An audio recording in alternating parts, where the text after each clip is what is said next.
So mga par, opisyal na nga po mangyayari ang bakbakan sa pagitan ni Sam Goodman kalaban ng pound-for-pound boxer na Japanese monster na Naoya Inoue nagaganapin sa December 24 sa Ariake Arena sa Tokyo, Japan. Bali pangatlong depensa na ito mga idol ni Inoue sa kanyang titulo at pangatlong laban niya na din ito ngayong 2024 kung saan sa naging press con ng dalawang fighter mga idol. Nagbanta po kaagad mga idol si Sam Goodman sa Japanese monster. Ano yung mga idol? Marami daw nagsasabi ng mga experts na mabibilang lang daw siya sa mga biktima ni Inoue at patabalan daw ito sa kartada ng Japanese monster. Bagamat gugulatin daw ni Goodman ang buong mundo sa Christmas Eve dahil uuwi daw ito sa Australia. Nabitbit nito ang 4 na titulo sa 122 pounds. Kung sa palagay daw ng kampo ni Inoue mga idol, naisilan daw siya sa bakbakan. Ito daw ang malaking pagkakamali nila mga boss. Pinaghandaan daw talaga ni Goodman ang laban na to. Alam niya naman daw na mahirap na pagsubok si Naoya Inoue dahil isa itong pound for pound best boxer. Pero hindi daw siya mga idol pupunta sa Japan para magpatalo. Matagal na daw nito pinalagpas ang pagkakataon na makalaban si Inoue. Pero sa ngayon oras na daw na ipakita sa lahat kung sino ba daw talaga ang tunay na Sam Goodman. Kung saan kasabay sa banta ni Goodman mga idol, nag-viral kaagad ang kanyang training footage. Kung saan nagpapasuntok ito sa bodega sa kanyang utol. Talagang pinaghahandaan niya mga idol ang pamatay na atake ni Naoya Inoue sa body shot.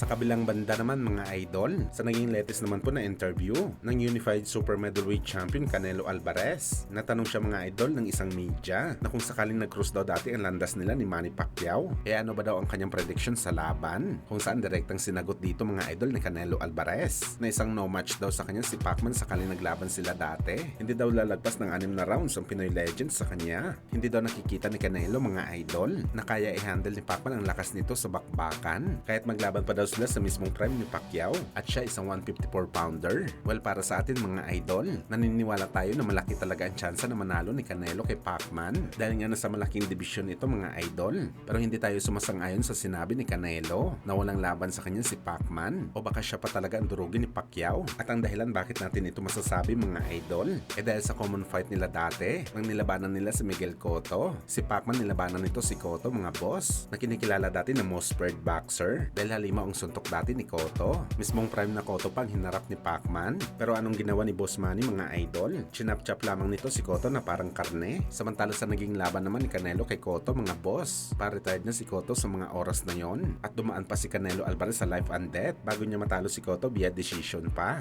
At baka nakalimutan na ni Canelo Alvarez mga boss nang iniwasan nito dati na fighter sa kanyang division sa 154 pounds na si Antonio Margarito. Chinap-chap lang din ni Boss Manny sa bakbakan.